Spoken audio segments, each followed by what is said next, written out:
Hi, I'm Sebastian Cape, and I am here to talk to you about Thomas Hobbes, who was an important English political and law philosopher born on April 5th, 1588 in Westport, Wiltshire, and passed away on December 4th, 1679 in Hardwick Hall, Derbyshire, England, due to a paralytic stroke.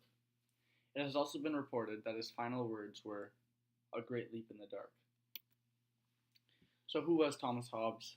What did he do, and how is he famous? So Thomas Hobbes was most famously known as a law and political philosopher, but he also had many other impacts in many fields, such as being a historian and scientist. Not only being a historian and scientist, but he was very famously known as a philosopher, and it was in fact the first major figure in the Enlightenment period. And the Enlightenment period was an intellectual and philosophical movement that dominated the world of ideas in Europe during the 18th century. It has also been called the century of philosophy. As I mentioned earlier, Thomas Hobbes was born in Westport, Wiltshire, which is south of Oxford and west of London. He is the son of Thomas Hobbes Sr., and his mother is actually in fact unknown. On top of his mother being unknown, he has a reasonably unknown childhood. It is known, however, that his father, Thomas Hobbes Sr., was forced to leave their town after getting involved in a fight with a local clergy in front of their church. Since his father was no longer involved in his life, his uncle became very heavily involved in his life and his education. In fact, his uncle sponsored him to go to Oxford University, where he was there from 1603 to 1608. He was considered to be very bright at Oxford University, even though he didn't really support the curriculum. He followed the curriculum, but most of his learning was on his own time, and a lot of his theories and philosophical ideas came from his own learning and reading.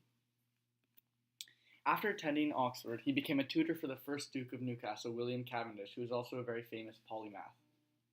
Hobbes would also tutor other members of the Cavendish family, and would also travel around Europe with William Cavendish. While traveling, they would visit other famous philosophers, which would in fact inspire Hobbes to become a philosopher himself. They would visit other philosophers such as Sir Francis Bacon, and this really just motivated Thomas Hobbes as he envied Sir Francis Bacon and many other philosophers that they would see. Hobbes would then aspire to be a law and political philosopher, which he would become. So he really started becoming a famous philosopher in 1640 when he published his first book called Elements of Law. And this is just about law and how law should be governed, how they should be used, what laws should be in place, and so on.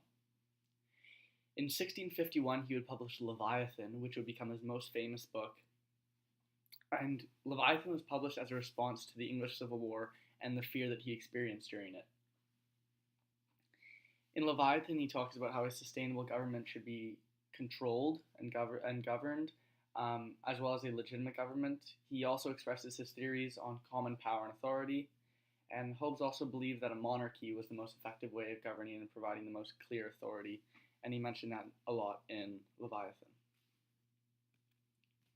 So the social issue that I have chosen to talk about is capital punishment. Although Hobbes never directly supported capital punishment, he was a strong believer in fear of death. And fear of death is essentially just a theory that life is so precious that making death a possible punishment would deter people from committing crimes in the first place. So before I get into more fear of death, I'll get into capital punishment and just really what it is. So capital punishment is a punishment. It's basically the death penalty given to people who have committed crimes so heinous that death seems as if it's the only option as a punishment.